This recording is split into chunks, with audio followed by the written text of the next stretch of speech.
भाद्रपद मास की पूर्णिमा से लेकर अश्विन महीने की अमावस्या तक पितृपक्ष होता है। इन दिनों लोग अपने परिवार में मरे पूर्वजों, माता पिता, दादा दादी आदि मृतकों की आत्मा की शांति के लिए पूजा पाठ करते हैं। इन पूर्वजों को ही पितृ बोला जाता है।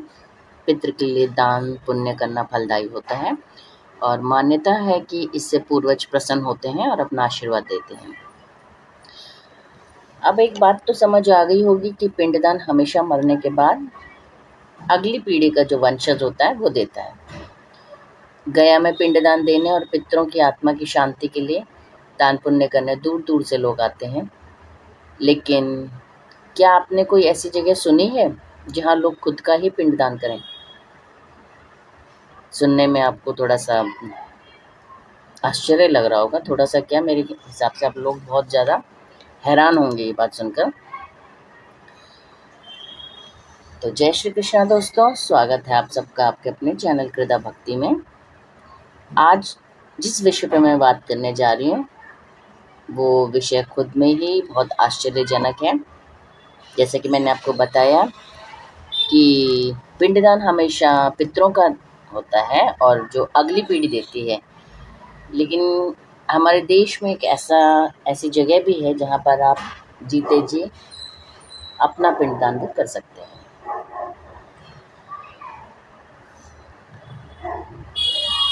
कहते हैं कि गया में पितरों का श्राद्ध, तर्पण और पिंडदान करने के बाद कुछ भी बचता नहीं है। मान्यता है कि यहाँ पर श्राद्ध करने के बाद पितृ ऋण से मुक्ति मिल जाती है, यानी कि हमेशा हमेशा के लिए आपके पितरों को मुक्ति मिल जाती है।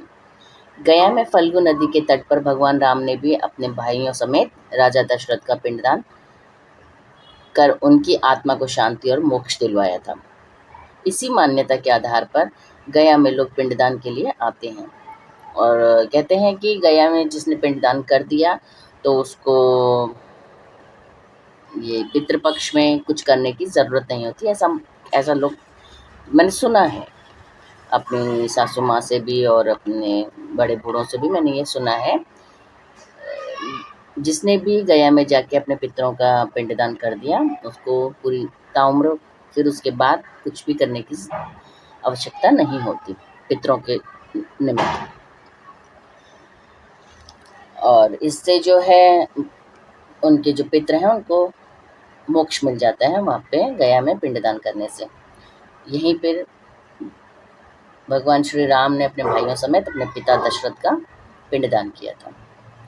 लेकिन इसी गया में एक मंदिर ऐसा है जहाँ पर लोग खुद का श्राद्ध करते हैं।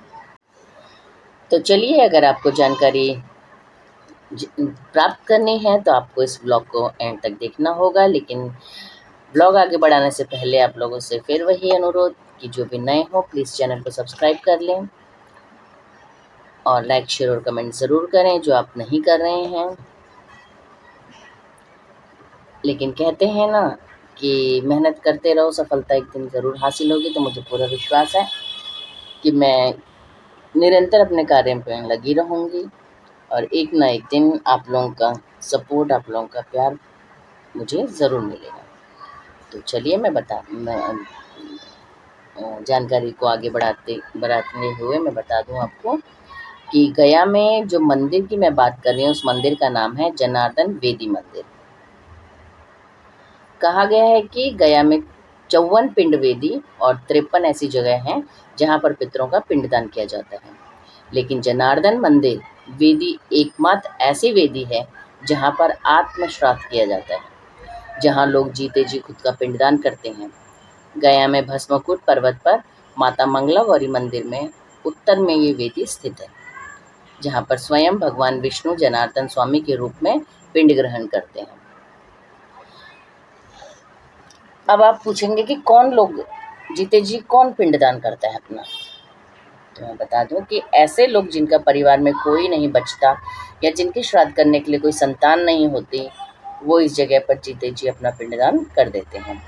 वहीं गृहस्थ जीवन त्याग चुके बैरागी हो रहे लोग भी अपना पिंडदान करने इसी जगह पर आते हैं।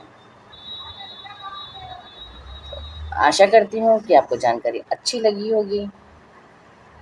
तो यही मुझे आपको बताना था। और आज से पितृपक्ष शुरू हो चुका है और आज जो है आपका चंद्र ग्रहण भी है। और आप लोगों ने सुना होगा कि चंद्र ग्रहण पर जो मंदिर वगैरह हैं वो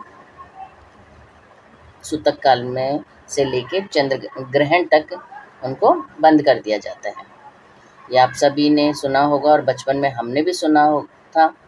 यही हम सुनते आए थे और इसी के हिसाब से हमने आज कर भी रखा है। अपने बाबा को हमने सूतक काल से पहले ही भोग भोग लगा के लड्डू गोपाल को सुला दिया। लेकिन कुछ जानकारी ऐसी है जो मुझे भी अभी पता चली और जो वाक़ई में मतलब हैरत अंगेज़ है। जैसे मैंने अभी आपको बताया कि अपना भी आप जीते जी इंसान अपना भी पिंडदान कर सकता है, ऐसी भी कोई जगह है। उसी प्रकार अब जो मैं बताने जा रही हूँ, वो भी मैं आपको आप लोगों के लिए आश्चर्यजनक ही होगा। जैसे कि आप सबको पता है कि सूतक काल से लेके जब तक ग्रहण रहता है तब तक के लिए मंदिरों के पट बंद कर दिए जाते हैं, वहाँ पर पूजा नहीं होती। अभी तक हमने यही सुना था कि किसी भी मंदिर में पूजा पाठ नहीं होती। लेकिन कुछ मंदिर ऐसे हैं जहाँ पर इस दौरान पट भी खुलते हैं, बाकायदा आरती भी होती है और सारी प्रक्रिया वैसे ही चलती है जैसे प्रतिदिन होती है। तो उसके पीछे कई कारण भी हैं, तो मैं आपको बता दूँ। इस श्रृंखला में जो सबसे पहला वाला मंदिर आता है वो है महाकालेश्वर मंदिर, जो उज्जैन में है। इसमें क्या होता है कि मंदिर के जो पट हैं वो बंद नहीं होते, लेकिन पूजा और आरती के समय, केवल पूजा और आरती के समय में बदलाव किया जाता है। ऐसे एक मंदिर है लक्ष्मी नारायण मंदिर, बीकानेर का। मान्यता है कि एक बार भगवान ने सपने में भोजन की इच्छा जताई थी, तब से यहाँ हर ग्रहण पर मंदिर दर्शन के लिए खुला रहता है। अगला नाम आता है इसी श्रृंखला में श्री कृष्ण मंदिर, तिरुवरप्पु, कोट्टायम, केरल में।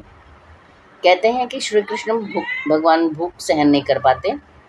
एक बार ग्रहण में कपाट बंद हुए तो भगवान की कमर पेटी गिर गई। तब से परंपरा है कि ग्रहण के दौरान मंदिर बंद नहीं होता। पेटी गिरने का अर्थ ये है कि वो भूख के मारे इतने कमज़ोर हो गए थे, पतले हो गए थे कि उनकी कमर पेटी ढीली होकर गिर गई थी। तब से वहाँ पे ये परंपरा है श्री कृष्ण मंदिर तिरुवरप्पु, कोट्टायम, केरल में, कि कभी भी इस मंदिर के पट बंद नहीं होते सिवाय विश्राम के टाइम। और अगला जो लास्ट है वो है विष्णुपाद मंदिर, गया जी का। देखिए, जहाँ पिंडदान का मैंने अभी आपको बताया हैरतअंगेज़ कहानी, तो वहीं पर ही विष्णुपाद मंदिर है गया जी में, जहाँ जो पिंडदान के लिए प्रसिद्ध और ग्रहण काल को यहाँ शुभ माना जाता है। श्रद्धालु ग्रहण के दौरान भी पूजा और पिंडदान करते हैं। तो ये कुछ मंदिर हैं जो ग्रहण काल और सूतक काल में खुले रहते हैं। आशा करती हूँ जानकारी आपको पसंद आई होगी और अगर थोड़ी कुछ भी मुझसे कमी रह गई हो या कुछ भी ऊपर नीचे हो गया हो तो आपसे क्षमा चाहती हूँ। तो फिर मिलते हैं ऐसी ही और रोचक जानकारियों के साथ अपने अगले ब्लॉग में। तब तक के लिए जय श्री कृष्ण।